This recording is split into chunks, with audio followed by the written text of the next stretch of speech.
I want to take you to someone who was actually in attendance last night, who witnessed that chaos for herself.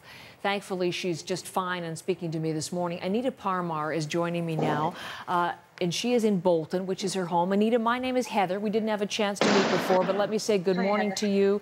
And I'm really glad to see you this morning, safe and sound. Thanks for talking to me. How are you doing? Yeah. How are you doing this morning? I'm imagining it was just listening to some of the reports you had on there, and it's really upsetting. We managed to get out just fine. The arena staff were brilliant at getting out, nearly 20,000 people safely, and I was among them. But yeah, it's really sad to know a 16-year-old girl is among the dead. Yes, it really is. I want so many things you've just raised in that one first statement. We've been hearing in the last little while, Anita, that there's some people saying there was not enough security, that people didn't check bags, things, and you're just saying that you thought the people at the arena were really good in helping bring this to a safe conclusion for so many. They were totally calm and professional. The alarm didn't go off until we actually stepped out on the street. And it wasn't until we got out we fully realized, we'd heard the bomb, and everyone was screaming and running away from it, but none of us really knew in the arena what was going on until we got outside and saw all the emergency services, the smoke, the people. But the staff were brilliant. They got us all out totally calmly and safely, and I think they prevented a lot of injury by preventing panic. Tell me a little bit more about, there was confusion as to what had happened, but you got outside and obviously you were confronted with the fact something major had gone on. What exactly did you see and hear around you when you got outside, Anita? There were probably about 30 different police cars, police everywhere.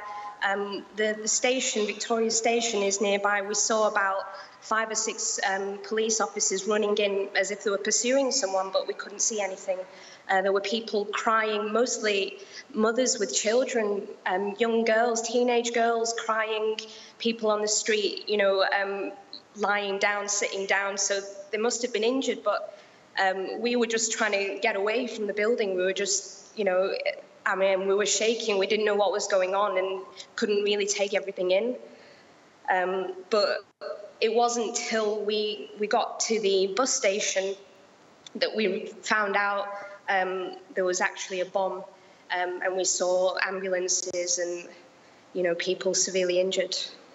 So you escaped a bomb that has killed 22, that has left 59 injured, and you're thankfully fine. But I'm wondering, that realization obviously weighing on you, I can see it. What have you been reflecting on as you've thought about what happened last night? Absolutely. I don't think anyone around here slept last night. Everyone was messaging each other. I probably had about 100 messages asking me if I was safe. So it really brings home, how many people care about you. And I'm really glad I went. Ariana Grande was fantastic, and nothing is going to stop me continuing to go out and do things that we need to do. And that's why I'm at the train station now. And lots of people are there. They're in the cars and getting on with work and life, and it's just I think that's the best way we can go on. Go to the train, do your normal things, and carry on. But listen, Manchester, you're in Bolton. How close? So, are you okay to talk for a moment more? Yeah. Sorry. It's okay, Anita. It's 20 minutes.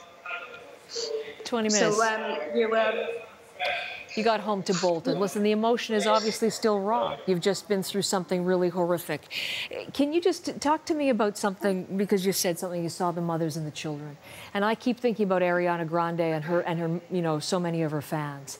And they're so young. They'd go to concerts, I imagine, with those kitten ears. That's what people do at Ariana Grande shows. And that's really one of the most devastating aspects of that. Did you see a lot of young girls and really young children there? There were actually little girls around 9 and 10 years old that were with security guards being chaperoned.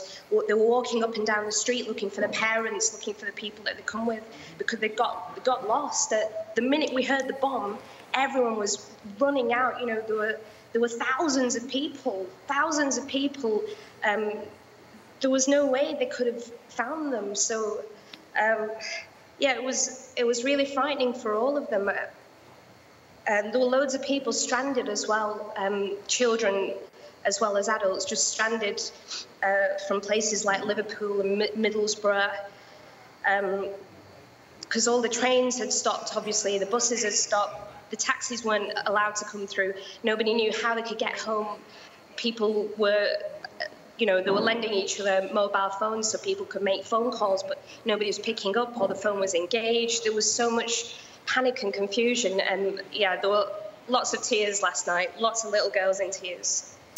And there will be tears today. You make sure you talk to those who've already showed you how much they care about you. Talk to people and you take care of yourself. You've been through something pretty harrowing. Anita, thanks for speaking to us in Canada today. We'll be thinking of you. Thank you. Thanks so much. Thank you.